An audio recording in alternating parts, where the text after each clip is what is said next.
ask you something. What if the reason you're not reaching your goals isn't what you think? Maybe you believe you're not working hard enough, or maybe you've told yourself, I just need to be more motivated. But what if neither of those is the real problem? What if you've been aiming at the wrong target this whole time? Most people place almost all their energy on the end result, losing a certain number of kilos, earning a specific amount of money, speaking English with no mistakes. But here's the tricky part. Results don't just come from effort. They're influenced by many things you can't fully control. Timing, other people's choices, even pure luck. And when you make results your only focus, you carry a heavy weight of pressure every single day. Today, we're going to flip your thinking. You'll learn a simple two-step approach that takes your attention away from those stressful end goals and puts it on actions you can actually control right now, today. We'll talk about the difference between inputs, the daily choices and actions you could decide for yourself, and outcomes, the results that may or may not follow. Then we'll explore the A4 method, a system to make sure your inputs are clear, consistent, and actually leading you toward your goals.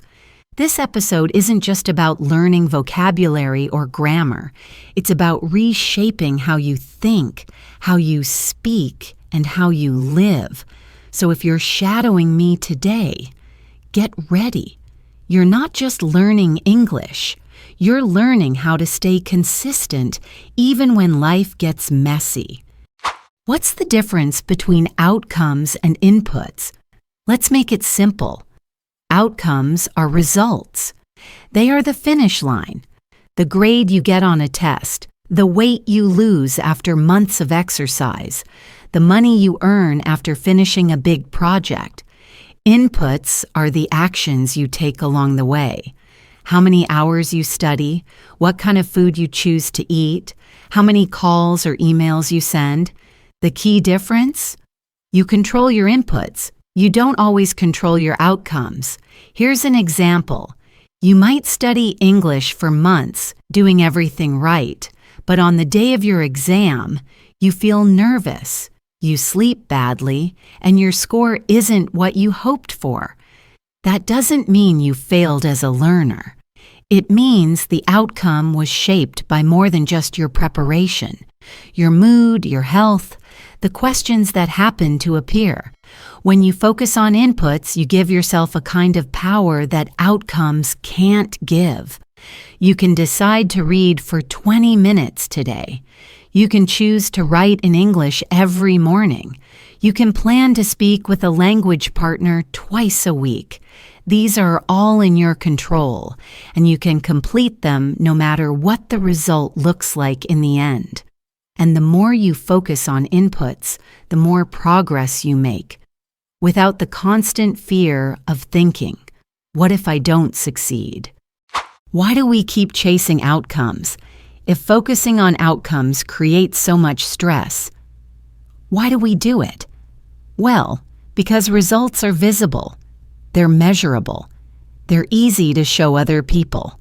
If you lose 5 kilos, people notice. If you get a certificate, you can hang it on the wall. We've been taught to value these visible signs of success since childhood. Schools reward grades, not the hours of study. Workplaces reward results, not always the effort. And social media? It's all about showing the end product, not the daily process. The problem is, this habit creates a hidden trap. When we think only about the final goal, we make success or failure a yes or no question. Did I get there or not? And if the answer is not yet, it can feel like everything we did was a waste. But that's not true. Every step you take builds skills, habits, and confidence.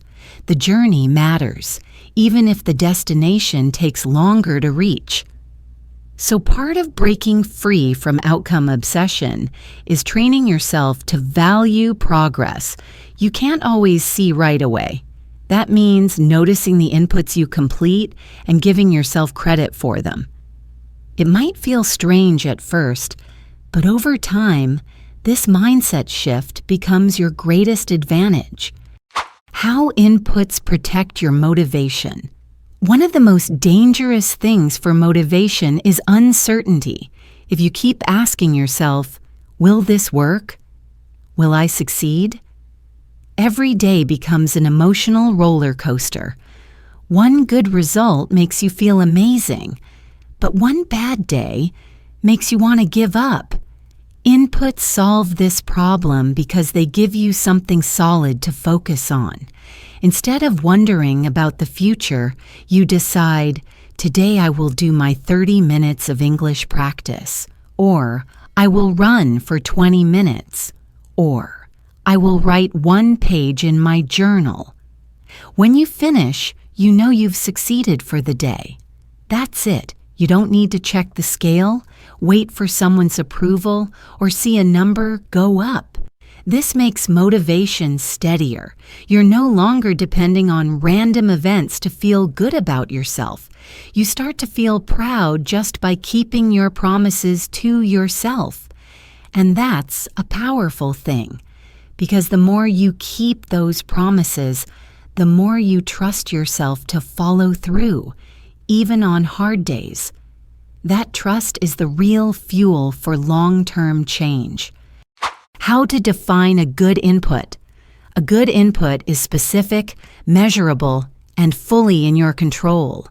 If your goal is to speak English more fluently, get better at speaking is too vague. But speak with a partner for 15 minutes 3 times a week is a clear input. You decide when and how to do it, and you can mark it complete without depending on anyone's judgment. A good input also fits into your real life. If you set an input you can't realistically do, you'll get discouraged quickly. For example, saying, "I'll study for 2 hours every day" might sound impressive. But if you have work, family, or other responsibilities, that's not sustainable. A better input might be 20 minutes of listening practice during my lunch break. It's small enough to be consistent, but big enough to make a difference over time. And finally, a good input connects directly to your bigger vision. If your outcome goal is to write a book, then daily writing practice is a better input than reading about writing tips all day. You want to choose actions that actually move you in the right direction, step by step, even if those steps feel small. Over months and years, these small inputs add up to something much bigger than you expect. Why small inputs matter more than big pushes. It's tempting to think that you need one huge burst of effort to change your life. We often hear stories of people who work day and night for weeks and see massive results. But the truth is, that kind of effort is exhausting and almost impossible to maintain for most people. Small, steady inputs are far more powerful over time. Imagine you want to improve your English vocabulary. Studying for 10 minutes every day for a year adds up to over 60 hours of practice without burning yourself out. But if you try to do it all in 1 month, you might quit halfway through, frustrated and tired. Small inputs also fit into real life more easily. They don't require you to stop everything else you're doing. And because they're easy to repeat, they create habits. Once something is a habit, you don't need to rely on motivation alone. It becomes part of your routine, like brushing your teeth or making your morning coffee.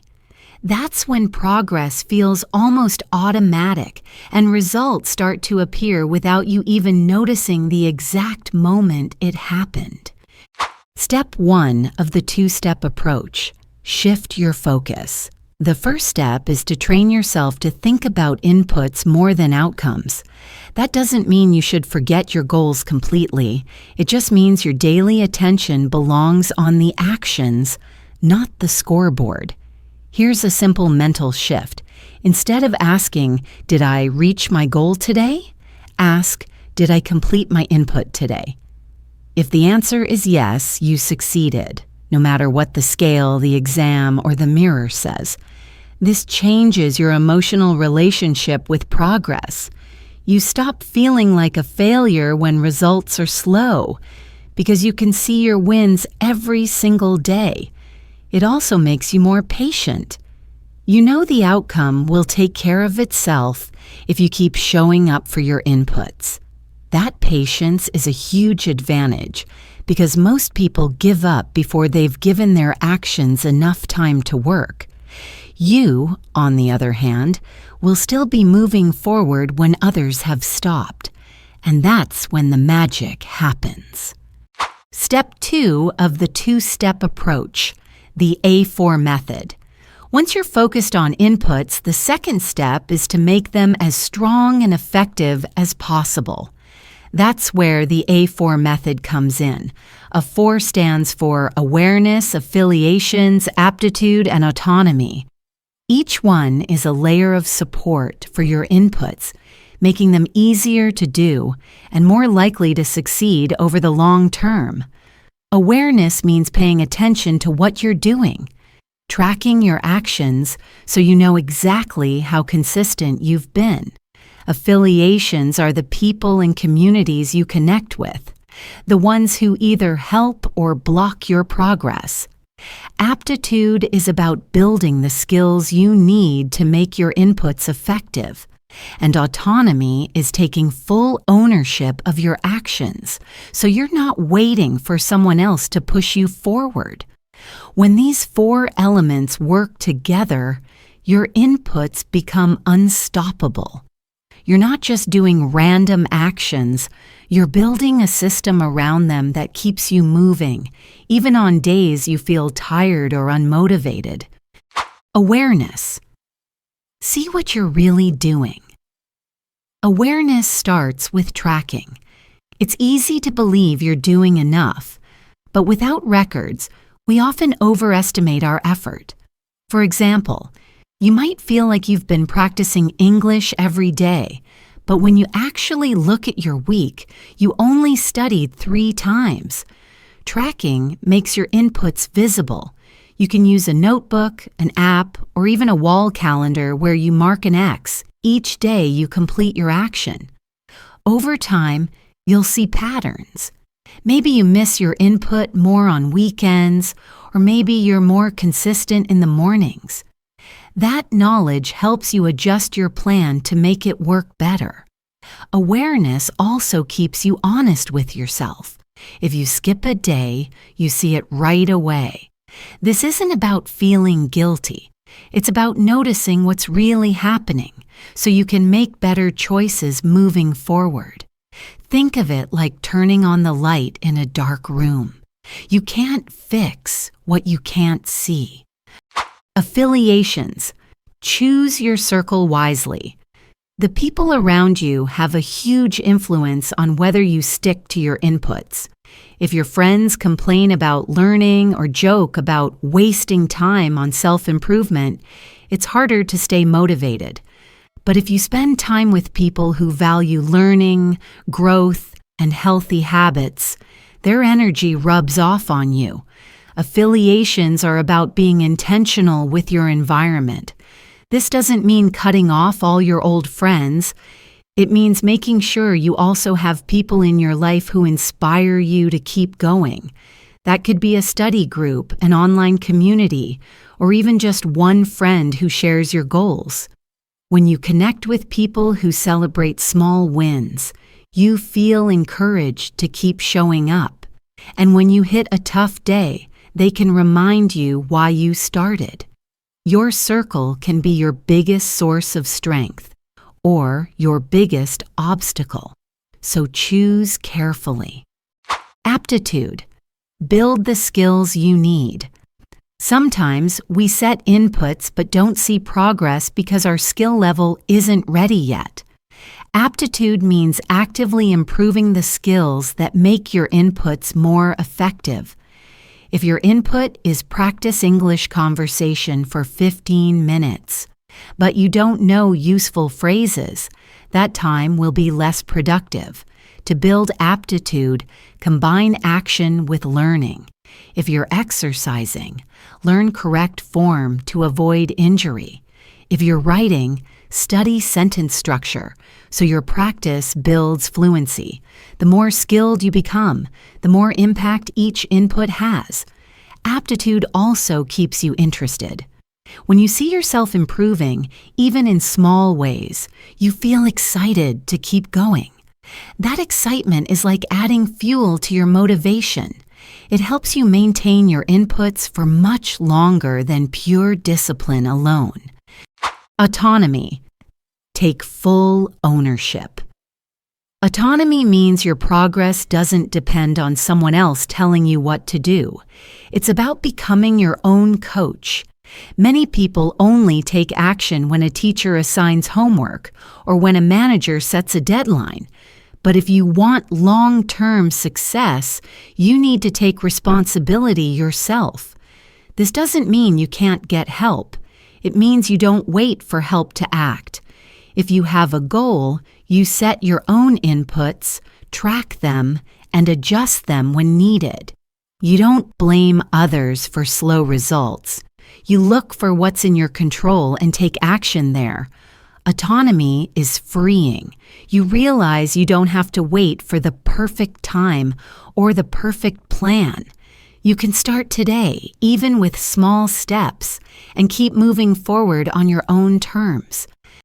How the A4 method works together. Awareness shows you what's really happening. Affiliations give you the right people to support you. Aptitude improves the quality of your actions. Autonomy keeps you responsible and moving forward. Together, these 4 elements create a complete environment for success. If one is missing, you might still make progress, but it will be harder. For example, if you have autonomy and aptitude but no supportive affiliations, you might feel lonely in your journey. If you have awareness and affiliations but no autonomy, you might depend too much on others to keep going. When all 4 work together, inputs become natural, like breathing. You don't need to fight for motivation every day. The system keeps you moving, and because your focus is on inputs, not outcomes, you feel calmer, more confident, and more in control. Why this works for any goal. The beauty of input-focused action and the A4 method is that they're not tied to one specific area of life. Whether you're learning a language, building a business, improving your health, or developing a creative skill, the principles are the same. Inputs keep you focused on what you can control. The A4 method keeps those inputs strong and consistent. Over time, results appear almost as a side effect. This is the opposite of chasing outcomes and burning out. It's about creating steady momentum that carries you forward no matter what. When you understand this, you stop feeling like success is a mystery. You know exactly what to do today, tomorrow, and next week. And that clarity is incredibly freeing. How to start small without feeling guilty.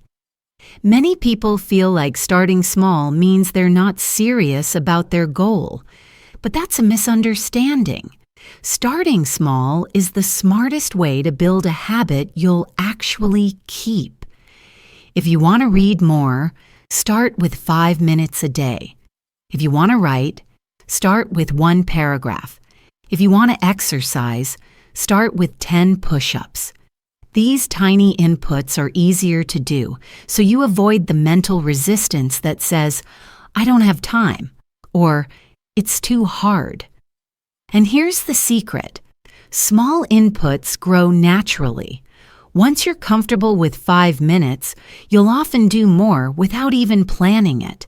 But even if you don't, you're still making consistent progress, and that's what really matters. How to recover from a missed day. Everyone misses a day sometimes. The problem isn't the missed day. It's letting that day turn into a week or a month.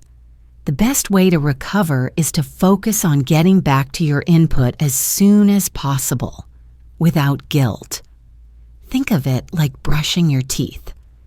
If you forget one night, you don't say, "Well, I've ruined everything, so I'll stop brushing." You just brush the next morning. Your inputs work the same way. When you track your inputs, a missed day is easy to see. You can simply put your attention back on today's action instead of worrying about yesterday's mistake. Progress is built on what you do next, not on what you missed before. Why patience is your secret weapon. Results take time, and that's exactly why input-focused thinking works. It protects you from the frustration that makes most people quit too early. You know that each input is a step forward, even if the finish line is still far away. Patience isn't about doing nothing. It's about trusting the process you've chosen. You keep showing up, knowing that small actions compound over time.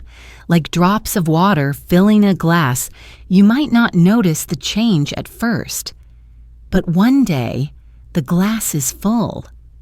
When you develop patience, you stop rushing for quick wins. You start enjoying the process itself, and that enjoyment is what keeps you going for years, not just weeks. How can you turn this into a daily routine? The easiest way to keep your inputs consistent is to attach them to something you already do. If you make coffee every morning, read in English while you drink it. If you take the bus, use that time for listening practice. When your input becomes part of your existing routine, you don't have to think about it as much. It's just what you do. This removes the need for big decisions every day, which makes it far easier to stay consistent. The more automatic your inputs become, the more your life slowly shifts toward the outcomes you want, without needing constant willpower. How can you measure progress without looking at outcomes? You might wonder, if I'm not focused on results, how do I know I'm improving? The answer is to measure your progress in terms of consistency and skill growth.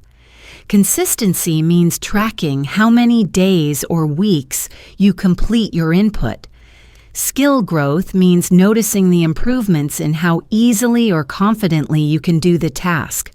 For example, if your input is speaking English daily, you might notice you pause less or find words faster, even if your accent hasn't changed much yet. These are real signs of progress, and they matter because they show that your inputs are working even before the big visible results arrive. What mindset shift changes everything? When you let go of chasing outcomes and start focusing on inputs, you free yourself from constant pressure. You realize that success isn't one giant leap. It's thousands of small, repeatable steps you control completely. The A4 method makes those steps stronger. Awareness keeps you honest. Affiliations lift you up. Aptitude makes you more effective. Autonomy gives you independence. With these 4 working together, there's no limit to what you can achieve. This shift doesn't just improve your results, it improves your daily life. You feel calmer, more confident, and more in control. And that feeling is worth more than any single outcome. So today, we explored a powerful shift. Moving from outcome-focused thinking to input-focused action. You learned how inputs give you control, reduce anxiety, and create steady progress, no matter what the results look like right now. Then we broke down the A4 method: awareness to track your habits, affiliations to surround yourself with the right people, aptitude to keep building your skills, and autonomy to take full responsibility for your actions. These aren't just ideas. They're tools you can use today. Remember, success isn't about one big leap. It's about small, repeated steps. Steps you choose and steps you can control. If you found this helpful, give it a like so more learners can find it, and subscribe for more episodes like this. And before you go, share one input you're committing to this week in the comments. I can't wait to read them, and maybe even share a few in the next episode. Until then, keep showing up, keep learning, and keep moving forward, one step at a time.